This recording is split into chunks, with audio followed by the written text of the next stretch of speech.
c'est plus mon mental qui a pris un coup. Je me suis dit que ma Coupe du Monde était finie et que je ne pouvais pas affronter l'Écosse et les Tonga. Pour le coup, tu te dis, ouais, bon là c'est fini et ça fait un peu mal.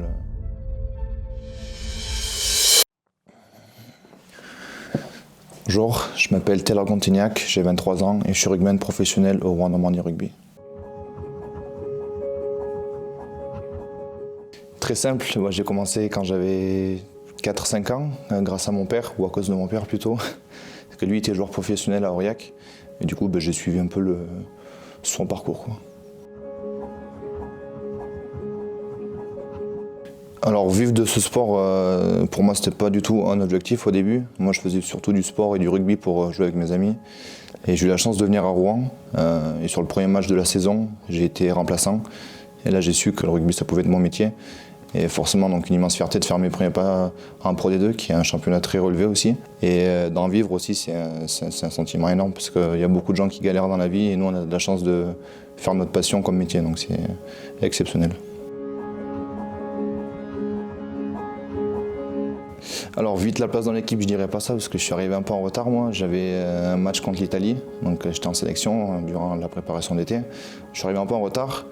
Donc les premiers entraînements un peu durs parce qu'au niveau Pro D2, c'est quand même autre chose qu'au niveau esport. Mais je me suis très vite adapté avec la confiance du staff et les joueurs qui étaient très chaleureux avec moi, très accueillants. Donc c'est très bien passé. Puis après, j'ai fait ma saison qu'il fallait, quoi. Pour ma première saison, j'étais assez content de moi.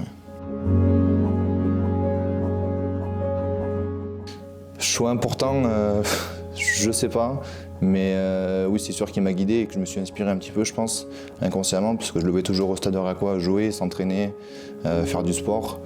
Et donc à Aurillac, comme c'est une petite ville et qui est une ville rugby, indirectement, moi je pense que ça m'a impacté aussi de tendre vers ça. Et aujourd'hui, j'en suis très fier qu'il ait fait tout son parcours.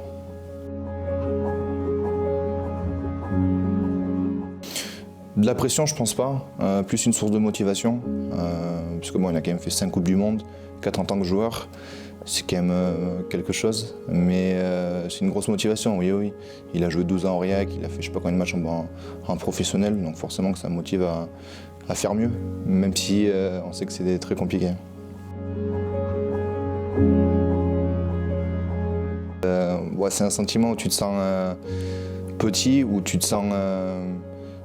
comment dire, tu as l'impression de les voir jouer en fait, parce que c'est un niveau tellement énorme, c'est très précis, ça va très vite, ça te connaît très très fort.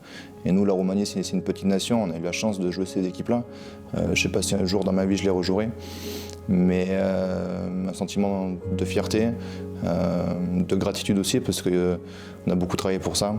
Et ouais, c'est un sentiment énorme. En plus que l'Afrique du Sud soit champion du monde en 2023 et que l'Irlande soit la première nation au monde, c'est quelque chose d'énorme, quoi.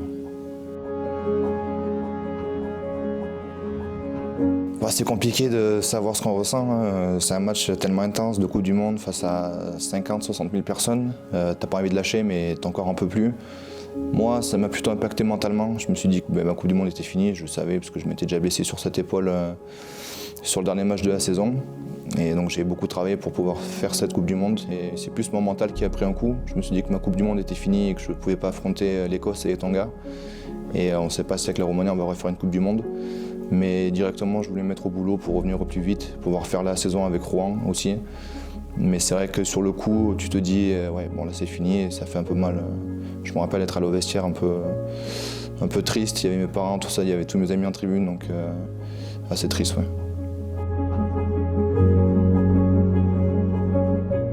Beaucoup de souvenirs, ouais, beaucoup de souvenirs plus que de l'expérience de jeu. Parce qu'on a vécu des choses énormes pendant 4 mois, je crois. On avait commencé en juin notre préparation d'été où c'était très dur. Mentalement, il faisait très chaud, on n'avait pas les terrains qu'il fallait.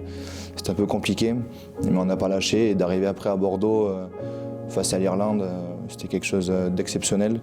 Et tu te dis, forcément, c'est l'Irlande et puis l'Afrique du Sud, tu les vois jouer à la télé, c'est les plus grands joueurs au monde. Donc beaucoup de souvenirs. Aussi, j'ai beaucoup appris d'eux, de leur style d'entraînement, de leur style de jeu. Moi, j'ai joué face à mon idole contre l'Afrique du Sud et j'ai vu le vrai niveau pour être un top player.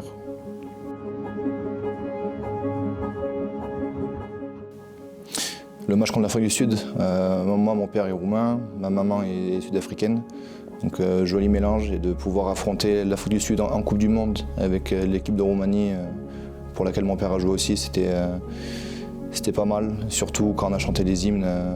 Voilà. Moi j'ai chanté l'hymne roumain et d'entendre l'hymne sud-africain aussi, ça m'a mis pas mal de frissons. Bon, je pense que j'en ai encore aussi sur moi, mais c'était un super souvenir. Ouais. Donc moi du coup je me blesse face à l'Afrique du Sud vers la fin du match. Et moi je voulais vraiment travailler sur l'épaule pour avoir cette chance de pouvoir faire cette saison-là avec Rouen. Parce que j'avais passé 2 très bonnes années avec Nicolas Godignon. Et donc directement je me suis mis à travailler avec Victor Lopez, un préparateur physique du club, qui m'a beaucoup aidé d'ailleurs et qui m'aide encore aujourd'hui. Donc beaucoup de travail pour pouvoir jouer. Donc j'ai pu accrocher 10-11 matchs je pense cette saison. Et après le moment redouté est arrivé, donc j'ai dû me faire opérer, donc 12 mars, et puis directement la tête au travail pour revenir en juillet plein pot, quoi. Un de mes meilleurs souvenirs, il y en a plusieurs. Je vais plutôt parler d'une défaite lors de la première saison, notre dernier match face à Bayonne, où on se maintient.